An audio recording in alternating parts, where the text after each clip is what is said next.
আসসালামু আলাইকুম। আজকে আমরা কোড ফোর্সেস রাউন্ড 937 এর বি নাম্বার প্রবলেম আপস্কেলিং এর সলিউশনটা দেখার চেষ্টা করব। সো এই বি নাম্বার আপস্কেলিং যে প্রবলেমটা আছে এটাতে বলা আছে যে আমাদের একটা টেস্ট কেস দেওয়া হবে 1 থেকে 20 পর্যন্ত, এবং ওই টেস্ট কেসগুলোর ভিতরে আমাদের একটা ইন্টিজার মান দেওয়া হবে এবং আমাদের একটা চেকার বোর্ড প্রিন্ট করতে হবে 2n/2n সাইজের, অর্থাৎ n এর দ্বিগুণ।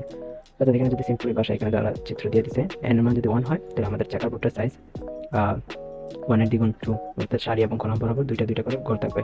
n এর মান যখন 2, তখন আমাদের চেকার বোর্ডটার সাইজ হতেছে 4/4, অর্থাৎ সারি এবং কলাম বরাবর চারটা চারটা করে ঘর থাকবে।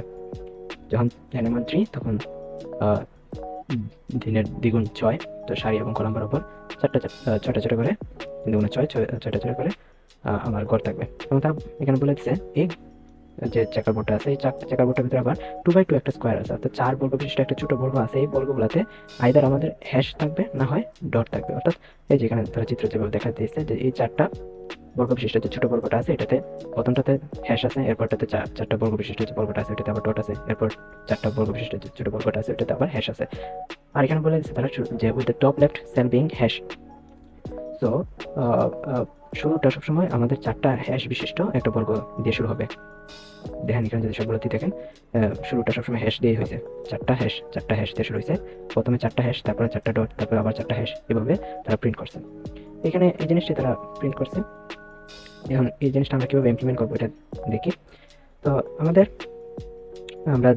2n/2n চেকার বোর্ড কল্পনা না করে আমরা n/n চেকার বোর্ড কল্পনা করি, অর্থাৎ n এর মান যত তত গড় বিশিষ্ট একটা চেকার বোর্ড নেওয়ার চেষ্টা করি। তাহলে এভাবে যদি আমরা কল্পনা করি, তাহলে এই 4 গড় বিশিষ্ট যে বর্গটা আছে ওটা আমরা একটা বর্গ হিসেবে কাউন্ট করতেছি। এটারে এই 4টা ডট বিশিষ্ট যে বর্গটা আছে এটারও একটা বর্গ হিসেবে কাউন্ট করতেছি। তাহলে এভাবে যদি আমরা করি, তাহলে এটা হইতেছে আমার প্রথম কলাম, এটা দ্বিতীয়, এটা তৃতীয় এবং এটা চতুর্থ। দেন এটা হইতেছে প্রথম সারি, এটা দ্বিতীয়, এটা তৃতীয়, এটা চতুর্থ সারি। এটা দেখেন, এটা প্রথম সারি প্রথম কলাম, এটা প্রথম সারি তৃতীয় কলাম, এটা তৃতীয় সারি প্রথম কলাম, এটা তৃতীয় সারি তৃতীয় কলাম। তাহলে এই চারটার যে আমার সারি এবং কলাম সংখ্যা দুইটি বেজোড়, সেক্ষেত্রে আমরা হ্যাশ প্রিন্ট করব। আর যদি জোড় হয় সেক্ষেত্রে আমরা ডট প্রিন্ট করব। এখন এইটার ক্ষেত্রে আসেন, যদি আমার আরেকটা জিনিস, আমরা যদি মনে করেন আমার এই যে এই দুইটা ঘরের ক্ষেত্রে যদি আমার কলাম এবং সারি দুইটার মাঝে একটা সংখ্যা যদি আমার বেজোড় হয়, সেক্ষেত্রে আমরা ডট প্রিন্ট করব। ঠিক আছে? তো এখানে যতগুলো আমার ডট দেওয়ার বক্স আছে সবগুলোতেই দেখেন একটা জিনিস লক্ষ্য করেন, এটা হইতেছে 1 নাম্বার সারি 2 নাম্বার কলাম। তাহলে 1 নাম্বার সারি আছে, সারিটা বেজোড়, সেক্ষেত্রে আমরা ডট প্রিন্ট করবো।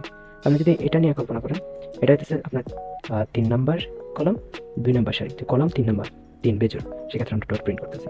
এখন আপনার যদি এটা তো গেল বেজোড়ের ক্ষেত্রে, আর এখানে এটা বলছি ডটের ক্ষেত্রে, আমি বলছি যে যে কোনো একটা যদি বেজোড় হয় সারি এবং কলামের মধ্যে, সেক্ষেত্রে আমরা ডট প্রিন্ট করবো। আরেকটা কন্ডিশন আছে, যদি আমার মনে করেন সারি এবং কলাম দুটোই যদি জোড় হয়, যেমন এই যে এই ঘরটার ক্ষেত্রে, এই যে এখানে যে 4টা ঘর আছে, এই 4টা ঘরের ক্ষেত্রে দেখেন এটা কিন্তু 2 নাম্বার কলাম 2 নাম্বার সারিতে আছে, এটাও 2 নাম্বার 4 নাম্বার কলাম 2 নাম্বার সারিতে আছে, জোড়, দুইটা সংখ্যা জোড়, সেক্ষেত্রে আমরা হ্যাশ প্রিন্ট করবো। এটাই সিম্পল ভাষায়, যদি আপনি ভাবতে চান, it's the simplest way to think about it. এখানে এখন আমরা তো মনে করেন 4টা ঘর আমরা একটা বর্গ হিসেবে, 4টা বর্গের একটা বর্গ হিসেবে কাউন্ট করতেছি। এখানে দেওয়া আছে আমাদের 2n/2n। সেক্ষেত্রে আমরা কি করব, আমরা এই জিনিসগুলো প্রথমে প্রিন্ট করব, দুইটা হ্যাশ, দুইটা ডট ডট প্রিন্ট করার পরে এই জিনিসগুলো যেগুলো আমরা প্রিন্ট করছি এগুলো আমরা আমাদের একটা স্ট্রিং ডিক্লেয়ার করবো, এমটি একটা স্ট্রিং ডিক্লেয়ার করবো। এবং ওই স্ট্রিংয়ের ভিতরে আমাদের যে জিনিসগুলো আমরা প্রিন্ট করতেছি ওইগুলোই আমরা অ্যাড করতে যাবো, এবং শেষে লুপ লুপ থেকে বাইরে হওয়ার পর ওই এস এর মানটা, অর্থাৎ স্ট্রিং এর মানটা আমরা প্রিন্ট করে দেবো। এই জিনিসটা আমরা এখানে ইমপ্লিমেন্ট করছি। যদি আনসার দেখেন যেহেতু আমাদের সারি এবং কলামের কথা আসছে, অর্থাৎ আমার দুইটা লুপ নেওয়াই লাগতেছে। আমরা টেস্ট কেস নিয়েছি, টেস্ট কেসের ভিতরে আমরা দুইটা লুপ চালাইছি, এবং লুপগুলো দেখেন 1 থেকে n এর মান ততটুকু পর্যন্ত চালাইছি। এবং আমাদের যে শর্তগুলো আমরা দেখছিলাম, যদি সারি এবং কলাম দুইটাই যদি বেজোড় হয়, সেক্ষেত্রে আমরা হ্যাশ প্রিন্ট করবো, এবং এই হ্যাশের যে মানটা আছে এটা আমরা একটা স্ট্রিংয়ে অ্যাড করে দেবো। দেন দুইটার মান যদি, সারি এবং কলামের মান দুইটার মান যদি জোড় হয়, সেক্ষেত্রে আমরা হ্যাশ প্রিন্ট করবো, এবং ওই হ্যাশের মানটা আমাদের যে স্ট্রিংটা আছে ওইটাতে আপনার অ্যাড করে দেবো। তো আমরা উপরে একটা এমটি স্ট্রিং ডিক্লেয়ার করছি। দেন এগেন আপনার আরো দুইটা যে কন্ডিশন আছে, যদি সারি এবং কলামের মধ্যে যে কোনো একটা বেজোড় হয়, সেক্ষেত্রে আমরা ডট প্রিন্ট করবো, এবং ওই যে দুইটা ডট আমরা প্রিন্ট করছি ওইটাই আমরা আমাদের স্ট্রিংয়ে অ্যাড করে দেবো। এবং শেষে ওই লুপ থেকে দ্বিতীয় লুপ যেটা আছে ওইটা থেকে বাইরে হওয়ার পর ওই এসের মানটা আমরা প্রিন্ট করে দেবো।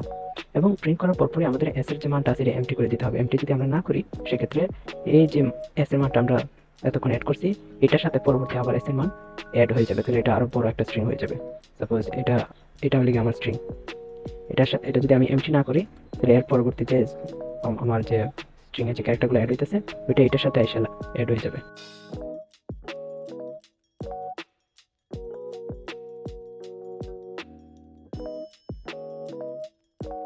এখানে দেখেন আমাদের একজন লেজেন্ডারি গ্র্যান্ড মাস্টার উনি এই প্রবলেমটা সলিউশন করছেন, ওনার রান টাইম নিচে 0 মিলিসেকেন্ড।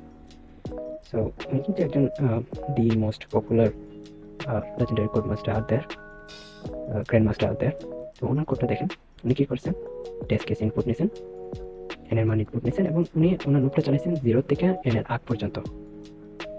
এবং ওই প্রথম লুপটার ভিতরে উনি একটা এমটি স্ট্রিং ডিক্লেয়ার করছেন। এরপর লুপটাতে কি করতেছেন, উনি এস এর ভেতরে আই এবং জে এর যে মানটা আছে, প্রথম ক্ষেত্রে দেখেন আই এর মান 0, জে এর মানও 0, দুইটা যোগ করার পরে ওইটা 2 দ্বারা ভাগ করতেছেন।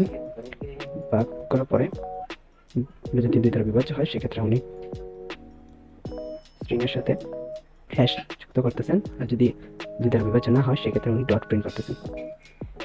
এবং এই যে এস এর মানটা উনি যেটা পাইছেন ওইটাই 2 বার প্রিন্ট করে দিতেছেন, সেক্ষেত্রে ওনার চেকার বোর্ডটা প্রিন্ট হয়ে যেতেছে এভাবে। ওনার ক্ষেত্রে যদি দেখতে চান এখানে করতেছেন সেম জিনিস, উনি এই 4টা ঘরে একটা ঘর হিসেবে কাউন্ট করতেছেন এবং উনি ইন্ডেক্সিং শুরু করছেন 0 থেকে। তো আমি যদি 0 থেকে শুরু করি, তো এটা 0 নম্বর সারি, এটা 1 নম্বর, এটা 1 নম্বর সারি, এটা 2 নম্বর এবং এটা 3 নম্বর। এটা তো এক্ষেত্রে এটা হচ্ছে আমার 1 নম্বর কলাম, এটা 2 নম্বর, এটা 3 নম্বর। এই ক্ষেত্রে এখানে আমার প্রথম যে বক্সটা আছে, যে বর্গটা আছে, ওইটার ক্ষেত্রে আমার ইন্ডেক্সটা হইতেছে 0 0, এটার ক্ষেত্রে হইতেছে 0 1, এটার ক্ষেত্রে হইতেছে 0 2 এবং এটার ক্ষেত্রে 0 3। তো এখানে দেখেন 0 আর 0 যোগ করি যদি, তো 0 হইতেছে, এটা 2 দ্বারা বিভাজ্য, সেক্ষেত্রে আমাদের স্ট্রিংয়ের সাথে হ্যাশ যোগ হইতেছে। 0 1 যোগ করলে হইতেছে 1, এটা 2 দ্বারা বিভাজ্য না, সেক্ষেত্রে আমাদের ডট আমাদের স্ট্রিংয়ের সাথে অ্যাড হইতেছে। দেন এখানে 2 আর 0 যোগ করলে হইতেছে 2, যেটা 2 দ্বারা বিভাজ্য, সেক্ষেত্রে হ্যাশ আমাদের অ্যাড হইতেছে। আর 0 আর 1 সরি 0 আর 3 যে যোগ করে হইতেছে 3, যেটা 2 দ্বারা বিভাজ্য না, সেক্ষেত্রে আমাদের স্ট্রিংয়ের সাথে দুইটা ডট অ্যাড হইতেছে। এবং ওই স্ট্রিংটাই 2 বার উনি প্রিন্ট করে দিয়েছেন, প্রথম লুপটা দ্বিতীয় লুপটার পরে, এই লুপটার পরে উনি এই স্ট্রিংটা যেটা এতক্ষণ অ্যাড করছিলেন এটি শেষে প্রিন্ট করে দিয়েছেন 2 বার। সিম্পল বিষয়। So that is the reason why he is called the legendary grand master. ওনার কোডটাই এরকম লেজেন্ডারি হয়, সিম্পলি কত সুন্দরভাবে উনি এই জিনিসটা ইমপ্লিমেন্ট করছেন, ওনার সময় লাগছে 0 মিলিসেকেন্ড।